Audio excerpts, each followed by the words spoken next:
என்கிட்ட கேட்டால் இதுக்கு ஃபர்ஸ்ட் ஆஃப் ஆல் வந்து பேரண்ட்ஸ் தான் காரணம்னு சொல்லுவேன். ஏன்னா ஒருத்தவங்க டவுரி கேட்குறாங்க அப்படின்னும் போது நம்மளுக்கு அதிகமாக இப்போ வந்து நம்ம வந்து இதுக்காக பண்ணுறோம், நம்மளோட ஸ்டேட்டஸ்க்காக பண்ணுறோம், நம்ம ஸ்டேட்டஸை வெளியே காட்டணும் அப்படின்றதுக்காக பண்ணுறாங்க. பட் அது வந்து எண்ட் ஆஃப் த டே என்ன ஆகுதுன்னா ஒரு பொண்ணோட லைஃப் தான் அது பண்ணுது. கொடுக்குறவங்களுக்கு எவ்வளோ கொடுத்தாலும் பத்தாது. இது வந்து ஒன்றும் மார்க்கெட் கிடையாது. நீங்கள் இந்த ப்ரைஸ் கொடுங்க, நாங்கள் அந்த ப்ரைஸ் கொடுங்க அப்படின்னு சொல்லிட்டு இது பண்ணுறதுக்கு என்ன பார்க்கணுன்னா 2 பேருக்கும் பிடிச்சிருக்கா, ஆஹ் 2 பேருக்கும் பிடிச்சிருக்கா, அவங்க நல்லா பார்த்துப்பாங்களா லைஃப்ல, அதை மட்டும் தான் பார்க்கணுமே தவிர பணம் வந்து வரப்போறது கிடையாது. பணம் இம்பார்ட்டன்ட் தான், பட் அதவே வந்து ஃபுல்லாக வந்து சென்டராக வச்சுருக்க கூடாதுன்னு நான் நினைக்கிறேன். ஸோ இதுக்கு வந்து பேரண்ட்ஸ் தான் காரணம் எனக்கு தோணுது. பேரண்ட்ஸ் காரணம்னா எப்படி?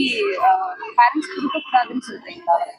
ஆமா, கொடுக்கறதும் தப்பு தான், வாங்குறதும் தப்பு தான். ஸோ ஒரு இடத்துல வந்து அதை பத்தி பேசும்போது இல்லை ஓவரா நம்ம வந்து என்ன சொல்றது, நம்மளோட சக்திக்கு மீறி அவங்க கேட்கும் போது இல்லை அந்த இடத்துலயே நோன்னு சொல்லணும். இதெல்லாம் கொடுக்குறேன்னு வந்து ஃபர்ஸ்ட் ஏத்துக்கிறதே தப்பு. இப்ப எல்லாருமே வந்து இண்டிபெண்டா இருக்காங்க. கேர்ள்ஸும் இப்போ நிறைய பேர் வேலைக்கு போய் நிறைய சம்பாதிக்கிறவங்களும் இருக்காங்க. அந்த இடத்துல இருக்கிற போது டவுரி வந்து நாட் நெசசரின்னு எனக்கு தோணுது. ஸ்டார்டிங்லயே வந்து இதை அவாய்ட் பண்ணுன்றீங்க. ஆமா, டவுரி அப்படின்றது தேவையில்லது. ஏன்னா 2 பேருமே நல்லா படிச்சிருக்காங்க, நல்லா வந்து ஹேண்ட்ஃபுல் ஆஃப் சேலரி இருக்கும். எதுக்கு டவுரி? அந்த பொண்ணு அது இஷ்டப்பட்டு அவங்க வீட்ல இருந்து வாங்கிட்டு வருதா, அது வந்து ஓகே. பட் வந்து குரூம் சைட்ல இருந்து அவங்க வந்து டிமாண்ட் பண்றது தப்பு அப்படின்னு நான் நினைக்கிறேன்.